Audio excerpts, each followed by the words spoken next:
সোনালী সূর্যের প্রতি সম্মান দেখানোর জন্য আজকে আমি আপনাদের কাছে চলে এসেছি। পীরগঞ্জের আপামর জনগণ, আজকে এখানে কোনো জনসভা নয়, কোনো মিটিং নয়, অন্তরে দ্রোহ, অন্তরে আগুনের জ্বালা, 15.5 বছরের গোটা জাতির উপর নির্যাতনের কষ্ট নিয়ে আজকে আপনাদের সামনে হাজির হয়েছি। এই 15.5 বছরে ইতিমধ্যে আমাদের জীবন থেকে 32টা ঈদ বিদায় নিয়েছে, কিন্তু বাংলাদেশের মানুষ ঈদ উদযাপন করতে পারে না।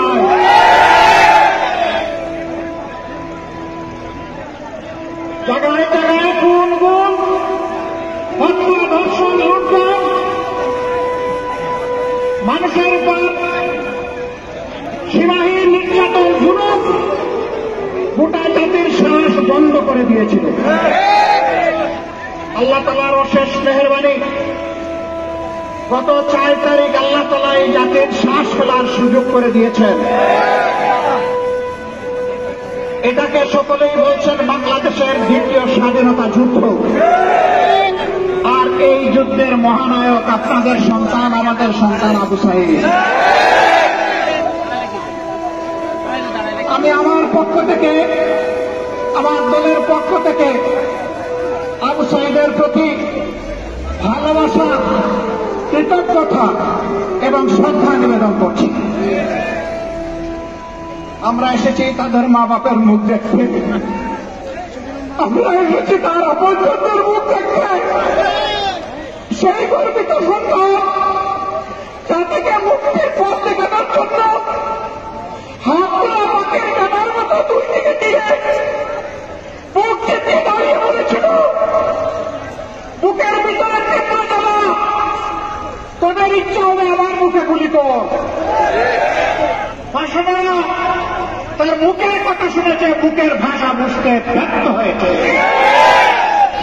এই জন্য এদেশে আপামর জনগণের ট্যাক্সের টাকায় কিনা অস্ত্র আর ভুলে দিয়ে আমাদের কলিজার টুকরার কলিজাকে ঝাঁঝরা করে দিয়েছে। আমরা ধিক্কার জানাই। এই কাজ যারা করেছে তারা মানুষ নয়, তারা পশু। এই পশুদের বিচার অবশ্যই হবে এবং ইনশাআল্লাহ বাংলার মাটিতে এদের বিচার হবে। শুধু গুলি করা নয়, এই গুলির নির্দেশদাতাদেরও বিচার হতে হবে, ষড়যন্ত্রকারীদের বিচার হতে হবে। বিচারের একটা অংশ ইতিমধ্যে হয়ে গিয়েছে, আপনারা কি টের পেয়েছেন? আলহামদুলিল্লাহ। তুইজ্জু মান তাশাউ ওয়া তুযিল্লু মান তাশাউ বিয়াদিকাল খায়র। ইজ্জত এবং বেইজ্জতির চাবি কার হাতে? কল্যাণের পুষ্পফলক কার হাতে? আল্লাহ তাআলার হাতে। সেই আল্লাহ তাআলা সম্মান দেওয়ারও মালিক, অপমানিত করারও মালিক। আল্লাহ তাআলা ক্ষমতা দেন এবং ক্ষমতা নেন। ক্ষমতায় গিয়ে ঘুষ থাকে নাই। বাংলাদেশের মানুষকে নিজের জমিদারির প্রজা মনে করা হয়েছে, তার চাইতে নিকৃষ্ট কিনা দাস মনে করা হয়েছে এবং সেরকম আচরণ করা হয়েছে। এখান থেকে সকলের শিক্ষা নেওয়া উচিত। সম্মানিত ভাইয়েরা, আমি আর কথা বাড়াতে চাই না। আল্লাহ এই মাটিকে ইতিহাসের অংশ বানিয়ে দিলেন। এই গৌরব শুধু আপনাদের এই সন্তান, এই মুক্তিযুদ্ধের মহানায়ক, তার পরিবার চেয়েছে তাকে বীর ঘোষণা দেওয়া হোক। আমরা বলছি সে বীর নয়, সে তো মহানায়ক। কে ঘোষণা দিল না দিল তা জানি না, কিন্তু বাংলাদেশের 18 কোটি মানুষ এই ঘোষণা দিয়ে ফেলেছে। এটা জনগণের ঘোষণা, এটাই শ্রেষ্ঠ ঘোষণা। এরপরে যদি কোন সরকার দেয় আমরা তাদেরকে মোবারকবাদ জানাবো। আমরা এসেছি সেই যুব সমাজকে অভিনন্দন জানাতে এখান থেকে আপনারা বিশ্বাস করুন, দফায় দফায় জেল কেটেছি, নির্যাতিত হয়েছি। আমি একা নই, এদেশের লক্ষ লক্ষ মানুষ, আলিম উলামা, প্রতিবাদী কণ্ঠ সবগুলোকে স্তব্ধ করে দেওয়ার চেষ্টা করা হয়েছিল, কিন্তু প্রমাণ হয়েছে স্তব্ধ করতে চাইলেই স্তব্ধ করা যায় না। অভিনন্দন জানাই আবু সাইদের যারা সঙ্গী সাথী সেই যুব সমাজকে, সারা বাংলাদেশের যুবক যুবতীদেরকে, ওই যুবক যুবতীদের মা বাবাকে, ওই মাকে যিনি কুলের বাচ্চা বুকে নিয়ে বলেছেন সন্তানদের গুলি করে পাখির মতো মারা হবে, আর আমি মা হয়ে ঘরে বসে থাকবো, এটি আমার পক্ষে সম্ভব নয়। আলহামদুলিল্লাহ, এটি ছিল জনতার অভূতপূর্ব উত্থান, এবং সেই গণ উত্থানে আল্লাহর শপথ 15.5 বৎসরের জমায়েত, জঞ্জাল, জুলুম বেঁচে গিয়েছে এবং চিরদিনের জন্য বেঁচে যাবে ইনশাআল্লাহ।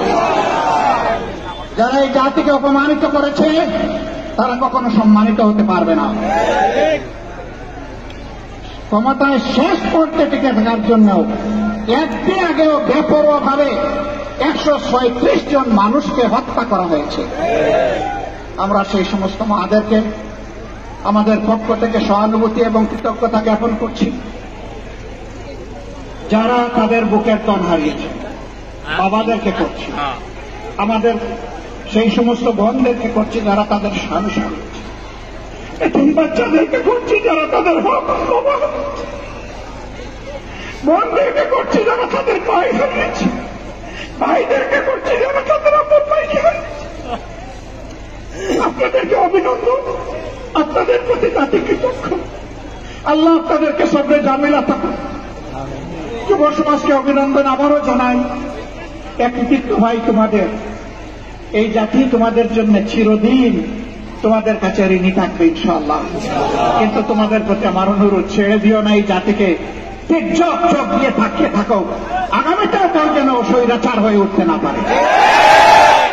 আগামীর বাংলাদেশ যেন হয় স্বৈরাচার মুক্ত বাংলাদেশ, চোর মুক্ত বাংলাদেশ, ইনসাফের বাংলাদেশ, প্রত্যেকটি নাগরিকের গর্বের সাথে বেঁচে থাকার বাংলাদেশ। আমরা সেই বাংলাদেশের অপেক্ষায় থাকলাম। আবারও আপনাদেরকে অনেক সালাম, অনেক শুভেচ্ছা, অনেক অভিনন্দন, অনেক কৃতজ্ঞতা। আপনারা দোয়া করবেন আমাদের এই মজলুম দল আপনাদের পাশে, জনগণের পাশে, জাতির ক্রান্তি লগ্নে সুখে এবং দুঃখে উভয় অবস্থায় যাতে আপনাদের পাশে থাকতে পারে আমাদের জন্য দোয়া করবেন। আপনাদের এই ভালোবাসার জন্য আমি অভিভূত। আপনারা কষ্ট করে এসেছেন, আমার পক্ষ থেকে আপনাদেরকে কিছুই দেওয়া সম্ভব নয়, শুধু কৃতজ্ঞতাটুকু আর শুধু ভালোবাসাটুকু। এর সাথে মহান রবের দরবারে দোয়া করি, হে আল্লাহ, তারা দেশকে ভালোবেসে, তোমাকে ভালোবেসে এখানে এসেছে, তুমি তোমার কুদরতের হাত দিয়ে তাদেরকে অফুরন্ত যাজা দিয়ে দাও, দুনিয়ায় দাও, আখিরাতে দাও, আর এই মাটির মর্যাদা তুমি ধৈর্য করে দাও। আল্লাহ হাফেজ। বাংলাদেশ জিন্দাবাদ, বাংলাদেশ জামাতে ইসলামী জিন্দাবাদ। আসসালামু আলাইকুম ওয়া রাহমাতুল্লাহ।